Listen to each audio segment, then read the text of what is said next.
So we are in our first Camp and Mission Director video chat of the year. We've had a time of prayer. We prayed for everybody. And now we're talking about our proposed video chat dates for 2019.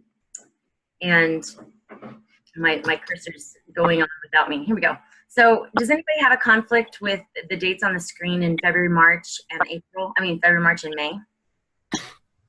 Do those dates look okay for everybody? Okay, so I'll send these to you in an email as well. And we won't do a video chat in April because we're going to have a Camp Director Summit and a Camp and Mission Director Summit. And Jeff will talk more about that in a moment. But the dates, at least tentatively, right, Jeff, are down below, April 26th through April 28th. And if it all works out, it's going to be at the home office in North Carolina. So, Jeff, did you want to comment on the Camp Director Summit? Absolutely, yeah. If we can set those dates, if you have them available, I'd love for you to plan for that. It'll be that Friday through Sunday. I figured many folks haven't seen the new home office. The meeting space is free for the weekend. There's some nice like Homewood suite type situations there. So what we won't have this year, like we had in the past, where we do the whole package, where you get all the meals and things involved. So we'd have to do meals separately. But the upside is that if there's a couple, you pay for one room as opposed to per person, right? We'll do a Homewood suite, so we'll get breakfast kind of. Or it'll be one of the Hilton properties. So you have a breakfast there at the hotel. We'll give ourselves that time to have breakfast there. Then we'll just transfer over to the home office, do our meetings there, do some recreational stuff together, but really just do some deep dives, some time together, just sitting together. And I felt like it would be good if we could even meet some of those people that we end up having to interact with. Like I know Stan has spent the last couple of days interacting with Cheryl and interacting with Evelyn, but I don't know if you've ever met them. And so it would be nice. The staff, the office staff, home office staff is so small now that we could be able to meet with people and have them there and just get to know them. Shane came up when I was there. We were there back in, I forget what month it was. I've been there a few times, but Shane came over and spent a part of a day, and we spent some time together talking and enjoying the office, and we spent some time together. But he got to see the home office there. I think it's worth it to do. And so those dates, it's after Easter. So, and before we get into May, I know it might be close to maybe a couple of the, actually Crosswalk or Camp Surrey used to be in May, but they're not anymore. So if those dates work, we'll plan for that. I just got a note from Pam yesterday that we've got some good deals on rooms. So that what will happen is, like, if it works out for this particular place and it's really reasonably close to the office, it'll be like $110 a night for a room for one of the suites. So for a couple, that's, it's $220 for a couple as opposed to what we were paying for each person. And so that'll give us a little extra money to kind of budget wise we'll do meals maybe out, or we'll bring meals into the office and just spend some time that way. But it'll be free. So that's going to be our plan. If everybody can plan that in your schedule, 6th through 28th. Is there anybody that's a major conflict for, just off the top of your head, that you know? And it's warm, and it's I've done my very last conference in a cold place. Every time we come here to Cincinnati, it snows. Or every time we come to Ohio, it snows. I'm not doing it anymore. What's that, son? Huh? No. Can you cover something, son? So the no more snow. We got a snowstorm here this weekend. I can't. No more for me. I'm going warm. Marty, I'm coming to you, pal. Jeff, if I can say something just for a second. Yeah. Raleigh is just a few hours from Charlotte. So if anyone finds that they're trying to find airfare and flying into Raleigh is significantly cheaper, people are welcome to come spend the night with us, and we could just drive down together, ride with me. So that's just another option if you find that you need a way to save some money and the flight's a lot cheaper. in Raleigh, feel free to Fantastic. connect with me. So maybe we can put that even in the message when we send it out. I'll come. No, but thank you. Wanted to go to Shane's house. Beautiful. Garden. All right, let's see the next screen.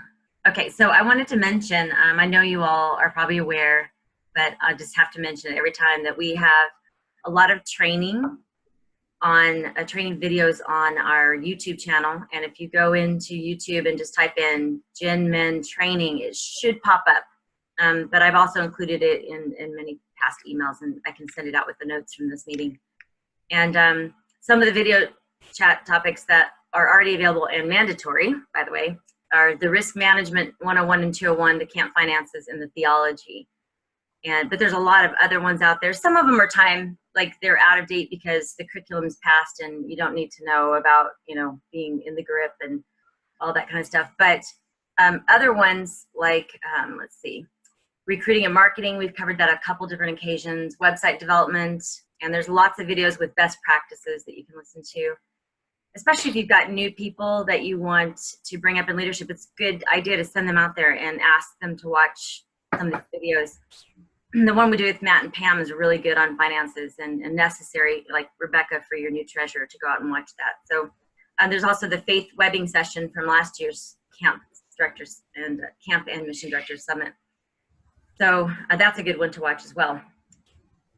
So I do have a question for you, and that is, do you have any topic suggestions for the next 3 video chats that we have? I know Jeff's got a couple of things he wants to make sure we cover, but do you have anything that's really pressing that you feel like we haven't covered, it's not available on video, or you want covered again in a new, fresh way? Or at the Directors Summit in person, where we can get into a circle and have some dialogue, just maybe some things that you're struggling with, or just you'd like more equipping on it and more training. And if we have a long list, there's also really good videos out there that we could purchase and make available to you. So we just want to make sure that we are coming alongside you in the important role you do, that you're feeling supported and you're feeling equipped for the job you have, because it's a big job. Even though it only happens once a year, that we work on it almost year round. And it is one of the riskiest things that our denomination does as far as liability. And so we want to make sure that you're fully trained and that we're all on the same page for this kingdom work, because as you probably know, we have a lot of pastors that are soon to retire, are retiring. And not that the funnel actually always works this way, but a lot of times the first time you meet a leader, they're 12, and you can see something in them and you can speak life into them and then continue that relationship, mentoring them into staff and working in their home church. And then they might hear the calling to be a pastor. And we need the camps to keep reaching new young people that God has got in mind to be ministers, pastors, worship leaders, youth ministers. So I'll open the floor. If you have an idea, you can unmute your microphone and you can say it now. And if you think of it later, please feel free to email Jeff and myself and Mark. Anybody have any suggestions?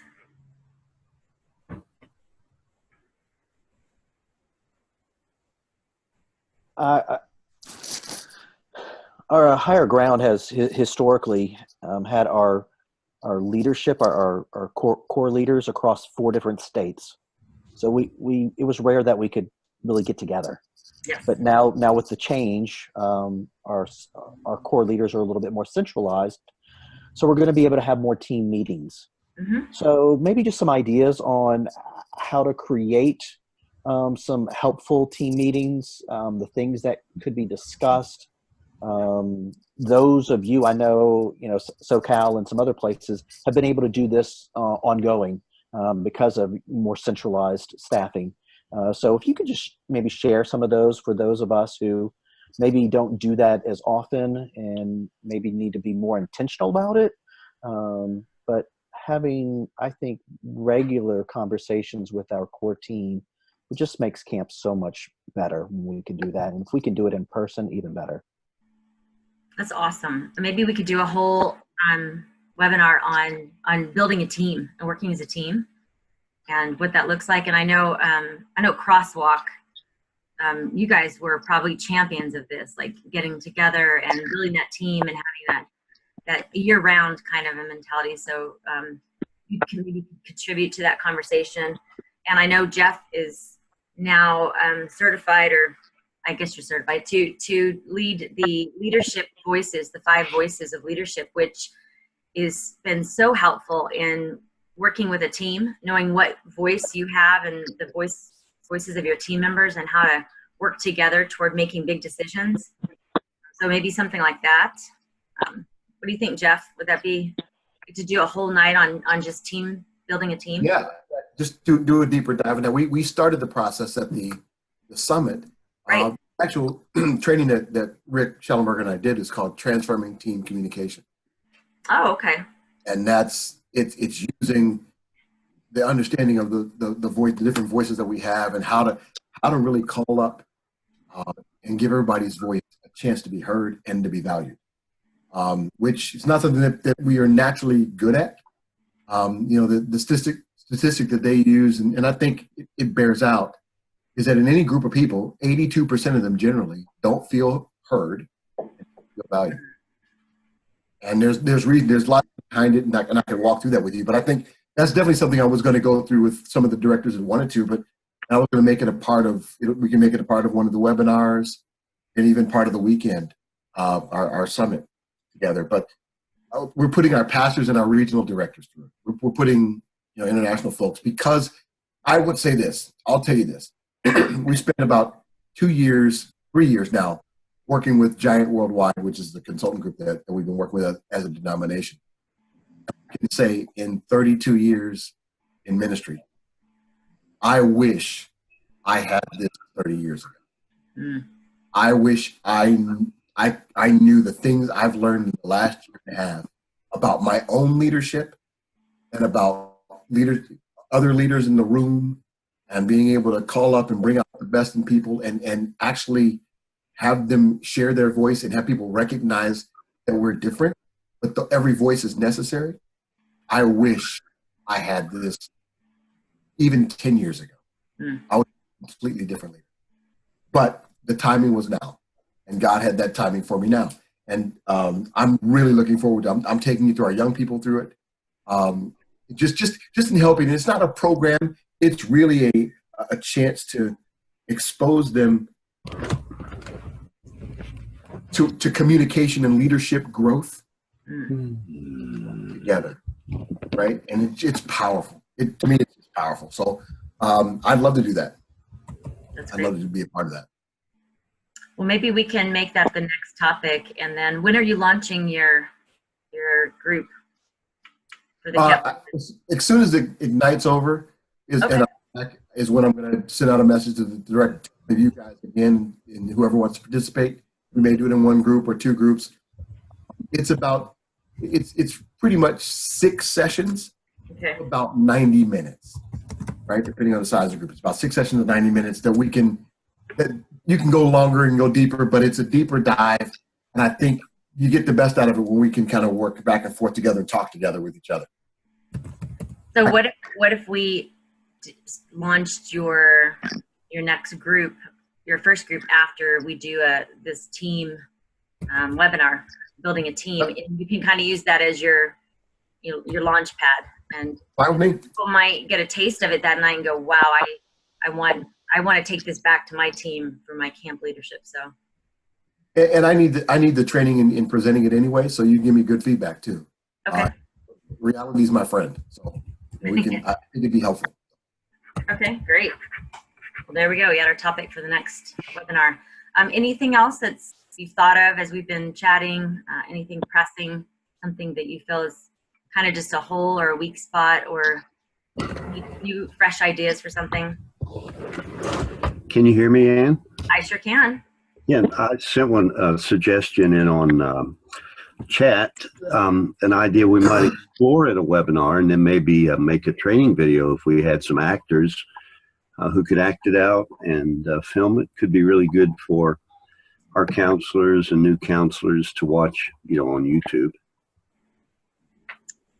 On a training video for being an effective counselor. like a video for Yeah. just basic principles of being a good counselor?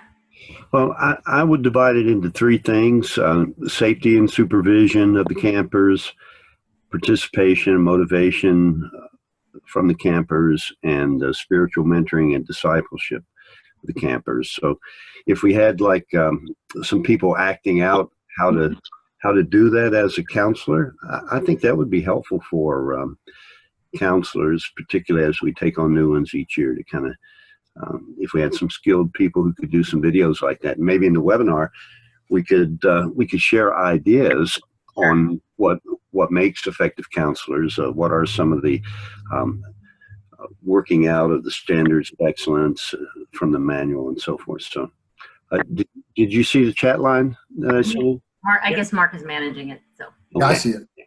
Yeah. Okay. Awesome. So he'll save those ideas. Good. Thank you, Marty. Great. So if anybody on your team is good at putting together, kind of pretty, we want it to be fairly good quality skits or scenarios. I know that takes a lot of rehearsal and practice time and a good videographer and editor, but if you've got some people with some time that could do that, let us know. Maybe we could start working on something like that. I'll also look out there. There might be some stuff that's already produced that we could adapt or use in the meantime for our context. It'd have to be somewhat general because all the camps are a little bit different. But a good counselor is a good counselor. So there are some that we cross. And can you drop that on the agenda for the next advisory team meeting? Because that way we got folks there, and I think that would benefit from hearing that and be able to help. Okay. I personally think that's a great idea because it's such a YouTube generation out there. Yeah. It'd be very receptive. Yeah. They would be receptive to that, I should say. I have a question Yes. for everyone, if I may. Pros and cons of using Facebook to advertise, let's say, for a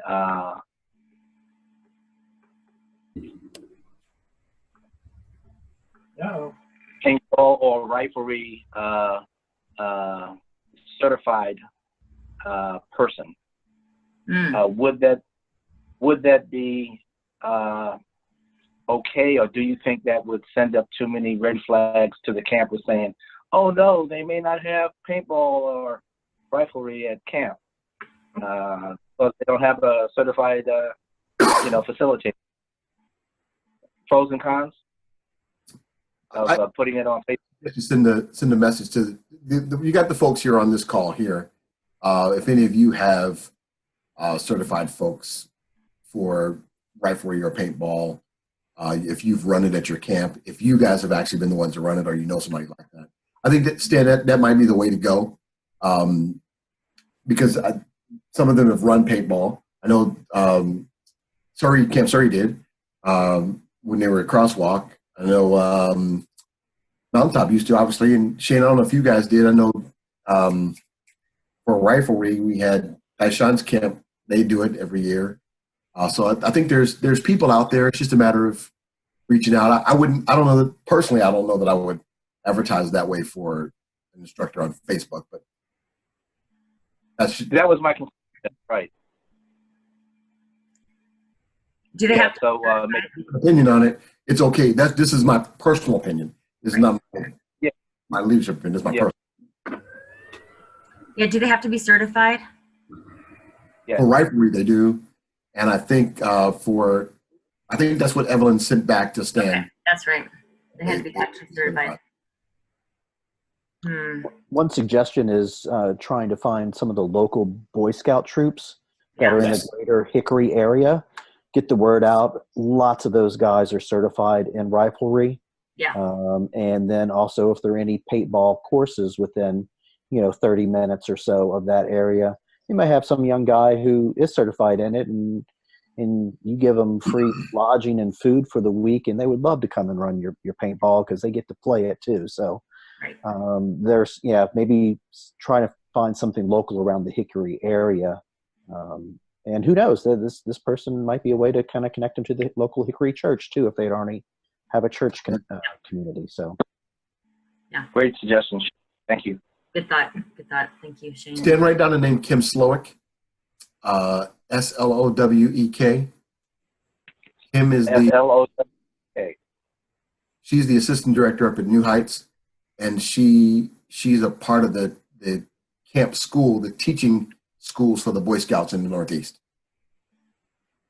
Okay. You would have access to the people who teach at the camp schools down there in North Carolina, but you could also go to any of the local.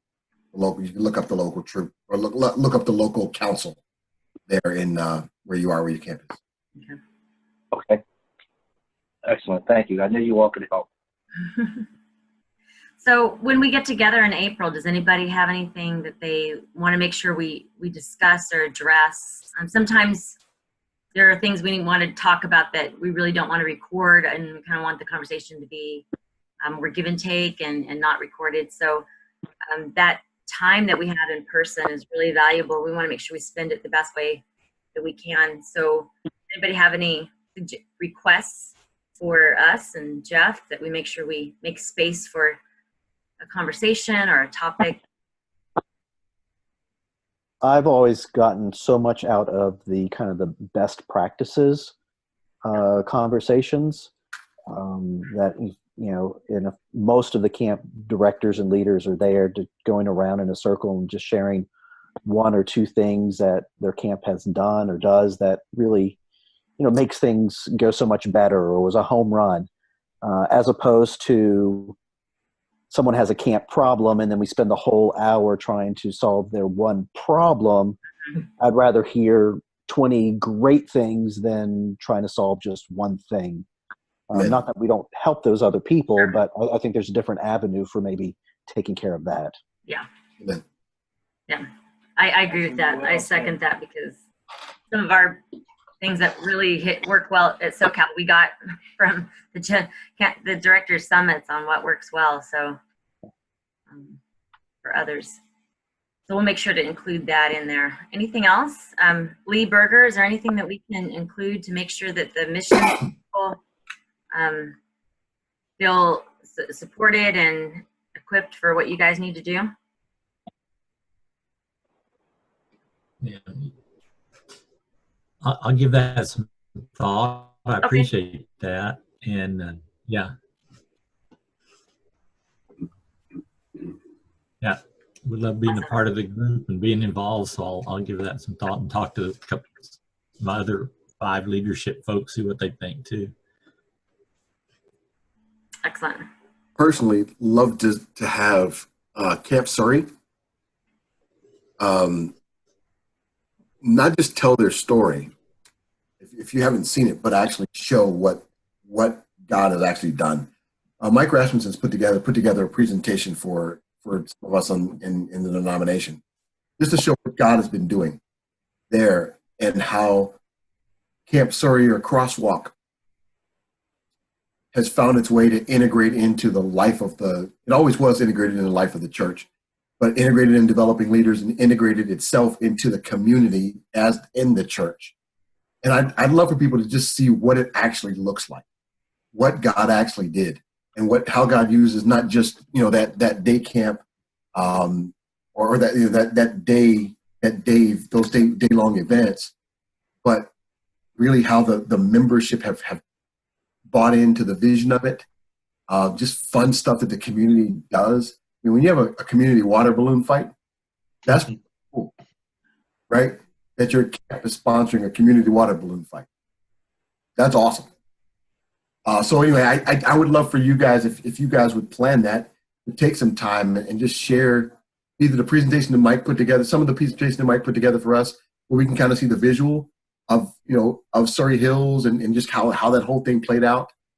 But just how you guys transitioned from Crosswalk to Camp Surrey. Yeah, I think we'd be glad to do that. CJ and I have that presentation on my PC and probably a little bit more, and we can put that together whenever you'd like. Okay, thank you. Well, I'm looking at the clock, and it is 1 minute till we said we were done. So, but if you don't mind, I'd like to give Jeff just a few minutes here. I think he sent all of you the curriculum, proposed curriculum for the next 2 years. Can you believe that? We actually are thinking 2 years out.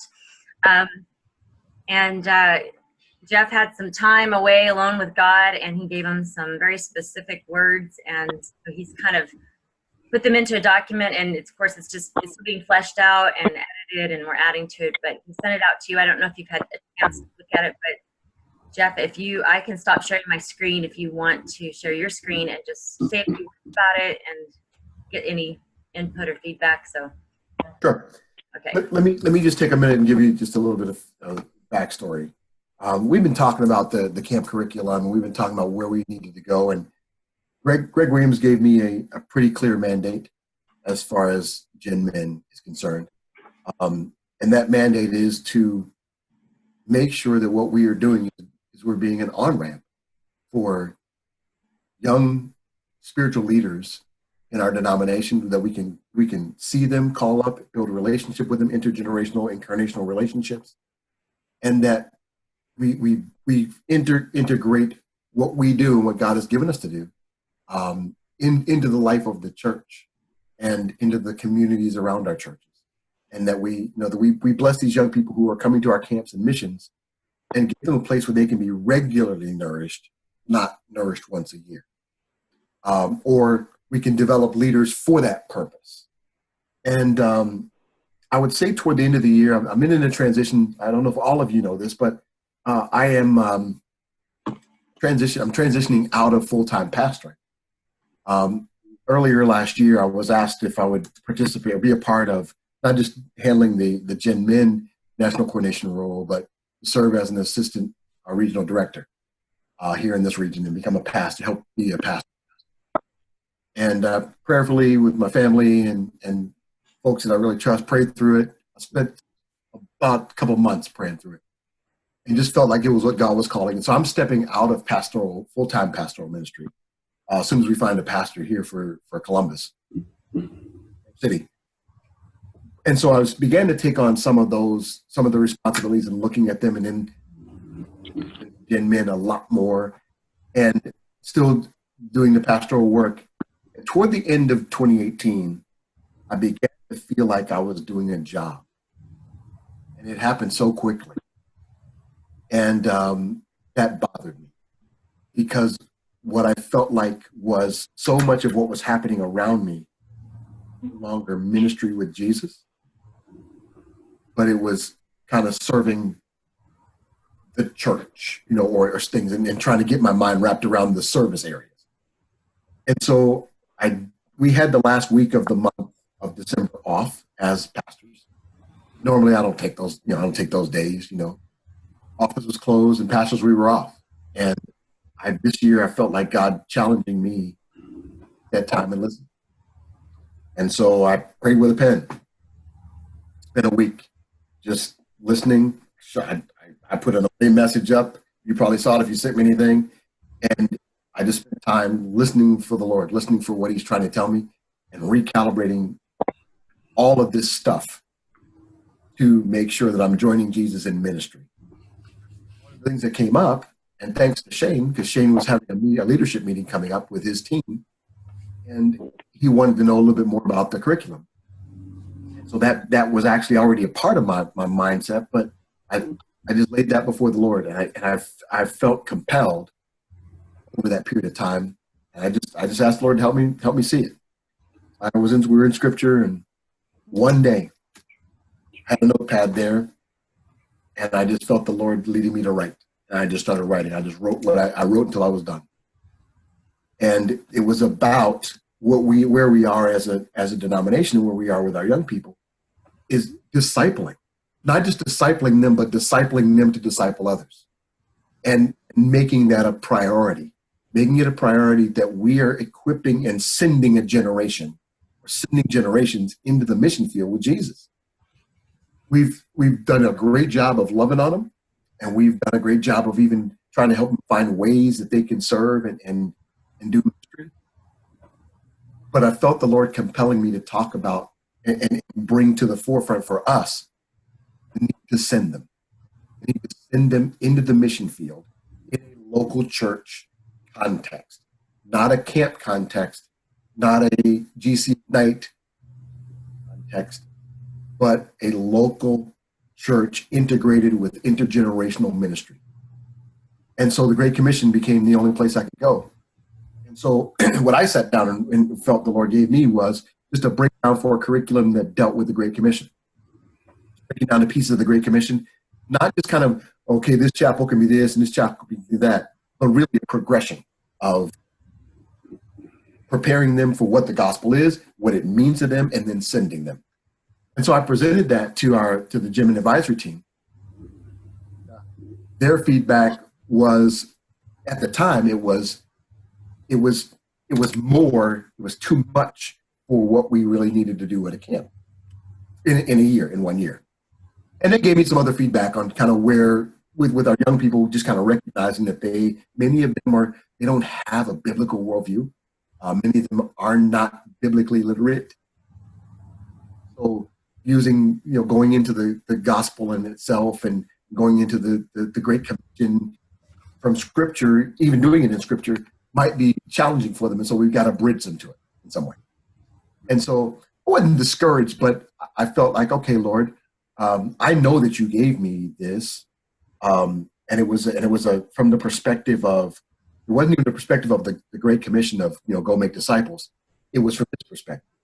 The bookends of the commission are Jesus saying, all authority is mine in heaven and earth. And the end of it says, I'm with you always. And he says there's a transition word, and that word is therefore. So my initial title for the curriculum was therefore. Helping them live in the therefore. That's actually my word for the year. I do a word for the year, and my word for the year is therefore. Living in the therefore. Here's who Jesus is, this is what he's done, and this is what he said. Therefore, I need to live with the confidence of that. And so that was the original concept of the chapel. Therefore, as you go make disciples, baptize, wash people, I'm just trying to translate all those phrases down to a place where they can grasp it and see it and then be part of it in their high school, in their college, wherever they are. But there was more that one of the comments that came up, and I think Joe Brandon brought this up as well, is they don't hear terms like discipleship the way we as adults do. They do grasp followers. They do grasp, that concept of followers. And I mean, he mentioned the guy, this Fortnite genius. I have no idea who this guy is. I have no idea. I don't even know his name now. Ninja. Yeah, Ninja. Yeah, that's right. And Ninja he's all over the place. I have no idea who he is, but every team would know who he is. And so Joe was kind of helping us bridge back to them. And again, I got to think like them, not like us. How do we help them understand the concept of discipleship, what it means to be a follower? And so we start with what they know about followers. That's the term #followers. We start with the concept of being a follower. Why do you follow people? Having that real discussion in real time, on social media. And then transitioning that from why you follow people, why do you want people following you? What does that actually look like? What do you learn from people? Is it just kind of, okay, I'm just going to keep up with your feed? Or when you are a follower, you sit there and you watch. Apparently, people sit and watch a guy play a game, but they didn't learn how to play. Well, that's foreign to me, but it's not when it comes to discipleship and a rabbi. Because the goal is to become like the rabbi. So we're going to make that transition. And so I went away from that meeting that we had with the advisory team, and I just did the same thing again. Okay, Lord, I'm assuming that you want me to focus on this a little bit more and take this follower piece. And so I did what we used to do. I just said, okay, where did Jesus talk about following? I just went to every place Jesus said, follow me, or it was referred to Jesus and following. I didn't use some of the other ones, just concordance thing, but anytime that Jesus was addressing following or being followed. And what I found was it laid out a perfect curriculum. It laid out a perfect set of discussions for not just what it his asking people to follow him and them getting it up and then being able to tell that story. But what is the cost of following him? What is he asking of us when we follow him? What is it really going to mean to you? And is it something, because, you know, making that that discussion with Jesus, that he's not just some ethereal guy in scripture. He was really asking you to come follow him and devote yourself. And so walking through that journey is what the first half of the curriculum will be. Hashtag followers. So if you see, now again, it's a process. So I even changed the title from the very beginning. Let me share my screen with you, and I hope you got this one. I hope you got this one. That had the new title, because one just said disciple. The first one was disciples who disciple, or something like that. That's what Shane got. Sorry, Shane. But the goal is, it's a 2-year curriculum. People become committed followers of Jesus. That's really what this is all about. We're going to do a 2-year deal. Hashtag followers on a mission. Right? So the first year is about following, the second year is about the mission. So it's it's really just introducing, as I said there, I just gave you what the overview basically. And talking a little bit about being leaders worth, what is a leader worth following? What's it mean to follow him? And then introduce what they say about following, about, Ninja and some of these other folks, and translate that to Peter and Andrew and James and John and Philip and the Samaritan woman, but translate it in time so that they can see in their Bible that this is what was going on. It's the same kind of thing, right? Except it was about transformation of life, not just kind of learning how to be the best at this particular game or whatever that is. 2 and 3 for this year would be all those verses and things that deal with the cost of following, not just reading verses after verses, discussions in real time. What's it cost to follow? Because some of these guys, after a while, they want a subscription. They want you to buy stuff. They want you to invest to learn more about how they do what they do. Yeah, because investment is necessary if you really want to be better. So just talking through some of these verses, you see where Jesus said, look, if you want to be my disciple or my hashtag follower, you got to deny yourself. You got to be willing to learn from me. You got to carry the things that I'm going to ask you to carry today and follow me. So those are the kind of things that we're going to talk about in chapters 2 and 3. And again, I'm leaving that. The goal is to leave that to your local content.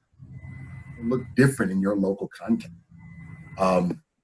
Then in chapter 4, the payoff for following. What's in it for? What's the payoff? Is there a real payoff to following Jesus?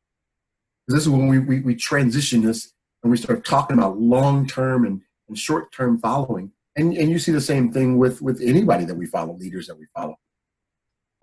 And Jesus gives the spiritual upside to following him, the spiritual payoff. He tells you what it is. And then the 5th chapel is, are you a follower? Do you just like it? Do you love it? Or do you say, you know what, I'm in? That's where that's just that kind of a discussion. Then the final message is, okay, if you've made that decision, here's what Jesus says. All right, if you're going to come with me, then follow me. End of story. Follow me. And this goal here is to take them back to Peter, because Peter, of all the disciples, was reluctant. You guys know the story already, but Andrew was a disciple of John the Baptist. And Andrew introduced Peter to Jesus, and Peter didn't want anything to do with him at first. It was the day that Jesus went and got in Peter's boat that Peter said to him, oh, you know what, Lord? Forgive me. I'm a man. I'm an unclean man. He had already met Jesus. Andrew had already brought him. And so then Peter began to follow Jesus. And then if you look at John 21, Jesus brings Peter full circle in so many facets of his life. That event in John 21 walks Peter through so many aspects of his walk with Jesus. in very specific ways, starting with throw your net on the other side of the boat, to get out and come to me, to the smell of the coals, to the bread and the fish. And that's what Jesus does with us. He brings us full circle, and he'll show us on a regular basis what he's been trying to do in our lives. But he says, okay, that was his last message to him. Peter, do you love me? If you love me, feed my sheep. Follow me. Let's get this done. Let's get on and do it. So, but that sets a stage for the next year with the therefore, because you begin 2020 with this concept of what does it mean to confidently follow Jesus? Because that was after the resurrection where we left off last year, where we left off in 2019. It was after the resurrection. And the next time he saw Jesus, he had that conversation with them all on the mountain. And he says this, you know what we see here, all authority in heaven and earth is mine. Therefore. And this image of therefore, you know, that you've seen the three dots if you do math or if you do even in English, that syllogism, that's the symbol for therefore in an equation. So again, part 2 of the curriculum will focus on making the Great Commission real and relevant for those teams and our staff. It's designed to present the gospel message of Jesus as well as support them and challenge the young people to become participatory followers in a local context, in a very real context, intergenerationally, not just as young people, not just as some outreach event, but with the faith web that has been being built for them, right? And that's why it's so important that we reimagine our camps. We continue reimagining our camps to have local, congregational, powerful impact, because what we want is regular connection with the young people that these young people will be serving. And Shane, can I share the conversation you and I had? Yes. Shane had come up to meet with me. I'd asked him to come up, and he met when I was in North Carolina in the late fall, early winter. And because it's with this change with higher ground, a lot of the GCI presence, or virtually all the GCI presence, is pretty much gone. And so some of the staff had moved on to serve at the Rock, and some just can't make it. They can't. The director couldn't make it. And so the question I really asked Shane honestly was, do you feel that maintaining a GenMin presence is really what is best for higher ground? Is that what the Lord's calling higher ground to be? Because it's a great blessing to his local church and to the community around him. And his pastor comes in and participates. And Shane's answer to me was really clear. Yes, because he wants to be a blessing. He wants that camp to continue being a blessing to GCI. It's bringing a tear to my eye right now, because that's the kind of heart that Shane is saying for higher ground. He's going to equip leaders, as many as will come, to do ministry in a local context, but he wants to be able to bless GCI with what higher ground is. And that just speaks to me. It spoke to my soul. And it not only gave me, I already have a great deal of respect for Shane, but it just shared with me a heart that he's a part of GenMin by decision on so many fronts. And he's reimagined, he's imagined higher ground with a real desire to make sure that it is teaching what GCI is teaching to be a blessing to GCI. So Shane, thank you. I want to publicly call you up on that and say thank you for that, because you gifted me, man, and I've not forgotten that. That's just something that I can never not be appreciative of. Welcome. So the final thing is what I would say here, and then I'll give you guys a chance to give me some initial thoughts and go away and chew on it. We can talk about it more at the summit, or even at our next meeting. one of the things that came up in both the first and second curriculum from the advisory team and from Mark and Ann as we did a deeper dive with it is that we realize that the young people who are coming, and even some of the staff who are coming with diverse spiritual digestive systems. Some of them really have no interaction with Scripture, with the Bible, with the church. They need milk. And then there are others who can handle and need meaty messages. And how do we speak across that without ostracizing or confusing one or the other? And that's every teacher's dilemma. But I believe the Lord is, and I think we all do, we believe the Lord is wanting us to embrace this challenge and for an Acts 2 miracle.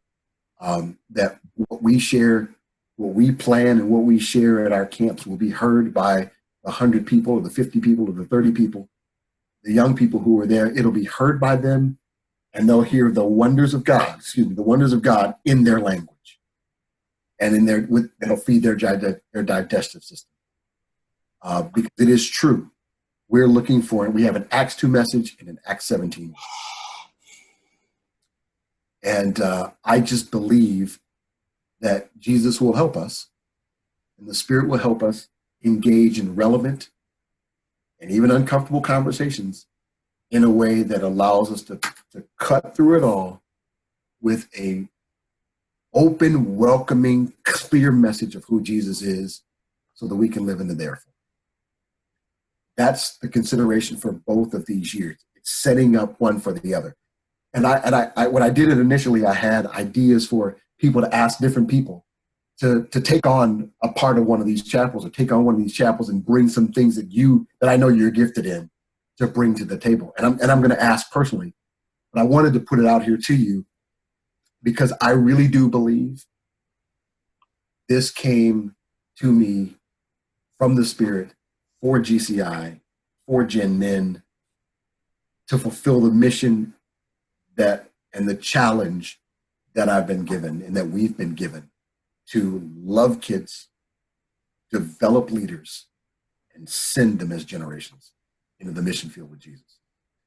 And create on-ramps for them and be intentional, deliberate, focused, and able to reach all of them because that's who the Spirit is. That's what he'll do.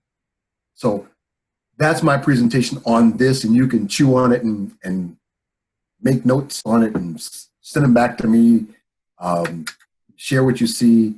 But I'd love to get your initial feedback on what I've shared so far.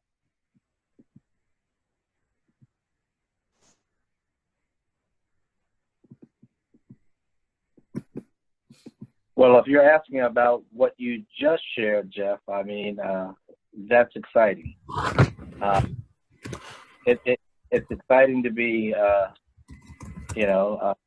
kind of like the first fruits of your audience that you're going to share this with. And I feel blessed and excited about diving deeper to the curriculum that you shared and just kind of peeling back some of the bullet points. Because I know the Spirit, he led you in sharing what you just did, and it's going to inspire all of us, I'm sure. That's all. Well, let me say this too, and I'm gonna say this as plainly as I can. The Spirit may have been telling me to focus on this, or he may have been telling us to focus on this. I need you to figure out whether he's convicting you of the same thing I believe he's convicted me of. So I wanted to, let me read what Marty said. He said he had a chance to review it before the meeting and he really likes it. But I wanted to also mention that we got a lot of positive feedback, the format that we produced the curriculum last year, which Mark crafted that. And then we reached out to people and said, please create a menu, send us ideas, send us videos on All In, so that we get everybody helping kind of create this, filling it out, because you've got junior camp, which needs a different level of explanation than senior camp, and staff staff retreats and that kind of thing. So we're going to do that again. I mean, Jeff's going to ask some specific people if they can kind of flesh out each section. And, and honestly, if we start working on 2020 as well, we get people working on that. We've got all the time as we're forming our ideas for this year, we're thinking like how this is going to ramp up into next year. I think that's really exciting. And so I was already sitting here thinking, oh, this, hashtag followers, there's so much you could do with that, like creatively with backdrops and art and videos and t-shirts. And so I was, if you have ideas like that, we'll create another Google Drive where you can just upload material, video links, songs, and any kind of resources like that. So, and I think that's where we get our best work, is that we're a network of people that have a lot of creative ideas and experience. So I just wanted to throw that in there. We're gonna try and do that again. I'd like to say that I get very excited about this. I'm teaching a junior high and high school Sunday school class, and they've been a challenge for the last year and a half or 2 years. And it's a challenge between facilitating and teaching. This curriculum seems to bring them more into, and we do try to do this every year, but it seems to bring it more into what they understand, what they know, finding out where they're at. Part of that with my teaching in this class is that I've gone from not being the strict, that's still set up straight in your chair, type of thing at my class. My Sunday school classroom has been designed and decorated and painted by my students. And so they've got a place where they can feel comfortable. But it's gotten now to the point where I also have to say to them, you're here because you're going to learn about Jesus. This is what we're here for. So it kind of seems that in as well, is that we're getting both of them. I did want to also say, just to share, that last year it went very well. And I was thinking when she was talking about, meetings to get together, it went very well because we brought our people in and we gave them the responsibilities of, like what you just said, Ann, about choosing the colors of the t-shirt, coming up with designs, we gave them, and I feel like that made it more successful, took a lot of pressure off of the core people, because with their ideas, and it was really good because the staff really got into it more. So awesome. Yeah, Jeff, I just wanted to say that this is exciting me because one of the things we also did last year, we talked to the kids about doing hard things during the fireside chat sessions and making tough decisions. And those tough decisions include, are you going to follow and are you going to lead? And also, just in the fact that in the last year and a half, I've been once again studying Peter, which you've mentioned, and his journey to pastoral leadership, and it's all over the place. So I'm really excited about it. It's totally talking to me right now. So I've got to get alone with this work and get into it and see what I can do as far as getting prepared to help present it to our staff. So I'm really excited about it. Thank you. Awesome. I love how, Anna, you alluded last year where there was lots of resources available to kind of add, because these kids, as was brought up earlier, they are the YouTube generation. And so just a message being preached to them goes in one ear, out the other. They have to, they need the visuals, they need the tactile, they need the drama, they need all of that in order to be able to fully absorb messages. And thanks for putting this out early so that all of us can begin to kind of see little video clips and share them and come up with little scripts for skits and things like that. Because if we have a team of 20 or so camps, and if we're all contributing one or two helpful things, that makes all of our jobs so much easier and really makes the message so much more impactful. I really I love it when we feel like the curriculum is immersive where they feel like that they're living in it for the week. It's not just 1 hour at chapel message and it's like that's it, but that we can kind of bring it out all week long, and it's kind of like theology theater, and they go home and they've got this drama in their head and they've got these visuals and they saw the story acting out in front of them, and that's what they remember. Mm-hmm. Well, and that I think, please understand that this, what we're doing here, this goes exactly what Shane is saying. The young people need a different method of translating this information. Mm-hmm. Us, now we can open the book and dive in. For them, we have got to be able to take this information and trust the Spirit to give us a video clip or something that we've never heard of. I had never heard of Ninja, because they know Ninja, and all I got to do is translate. I don't have to be the talking head in that sense. I can translate everything they already know, feel, and experience to this is what Jesus is really calling you to, and then the boom of the gospel says, okay, oh, that's bigger than just kind of learning how to do this or do that. So thank you very much, Shane. That's important that we realize that these aren't just things that we read to the young people or a sermon for. Right. These are messages that we want to translate into real-time story, so that like when you read the story of the woman at the theological exercise, that's a moment that actually happened, that we now get to translate into something different.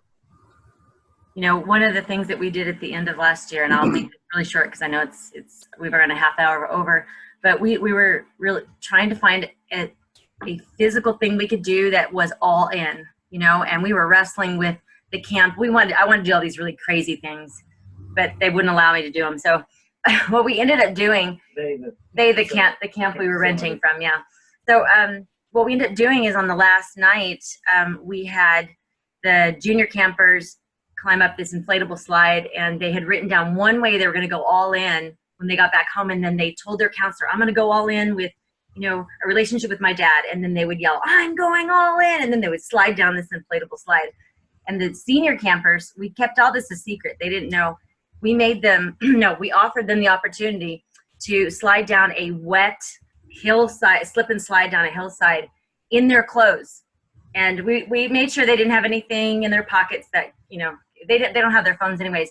But they could not believe we were going to have them do this at nighttime and slide head first down this water slide into this big thing of water. And Mark and I did it too, and they just loved it. Like we were like, I'm going all in. And kids still talk about that, like that experience of standing on the mountaintop, like screaming, I'm going all in. And if we can come up with immersive, like Shane said, immersive activities that use your body physically, and we're talking about all in at every activity. And so I love this topic. I've actually, since Jeff presented it, I've been seeing it everywhere. Hashtag followers, like just, I think that, like Shane said, with the time on our hand, like that we have, the lead time we have, we can come up with some really immersive activities that they'll go home and they'll remember. I'm going all in. They're never going to forget that experience that they head first into that cold water. I mean, it was really awesome. So, and before we end, I want to make sure that you get your budgets in. Jeff sent out a reminder to those that haven't turned their budgets in. And also to make sure your websites, Shane gave us a little friendly reminder on Facebook, make sure your websites are up to date, that we can find your dates, your location, that we can click on and see a picture of the camp director. Because I know as a parent, I want to see some faces. I want to see who these people are. They're taking my children. So not taking my children, but being responsible for my children. So make sure that you just go out, maybe have a stranger go out and look at your website and try and find pertinent information, and have them do a little visit, so that, because it might actually be Mark and myself and Jeff that might go out to your website and see if we can find that pertinent information. And we really want to make sure that all of our websites are fully informational and up to date. We don't want to see last year's dates still out there. So those are my 2 cents. Jeff, do you have anything before we close? No, other than this, I want to say to all of you for I'm gonna strive to be better at telling you more often and just communicating just stuff. I am grateful for you. I pray for you all. And I'm always thinking about things that are happening at your camp and your mission, even if I've never been there. I really go through all of you. I am grateful to God for you. And I'm paying attention. I just need to be better at telling you that I'm paying attention. You're a good leader, Jeff. Thank you. Would anybody like to close us out? I know it's already probably past Marty's bedtime, so. You want to pray us out, Marty? I'd be happy to. Thank you. All right. Heavenly Father, we're so thankful to you for your generosity to us and letting us have a part in your ministry to youth, letting us participate with you, Lord Jesus. We're so thankful for that. And we thank you for the meeting tonight, the ideas and the guidance, the way you've opened hearts and minds to a new curriculum and various opportunities and needs. And we just want to express our gratitude to you for all of that and pray for your continued guidance for all of our camps, our GenMin, and we thank you for it in the name of Jesus. Amen. Amen. All right, Thank good night, you all. everybody. I'll send out a email that has a confirmation on the dates of all the things we talked about tonight. Lee asked a question about due dates for reports. No, for the end of the year, the third quarter reports, they're actually due by the end of this month, and the annual ones. And if you got your budget for this coming year, just plug it up there. The financial narrative, I think you saw. The financial narrative is really just your end of session report. Just pop that up there.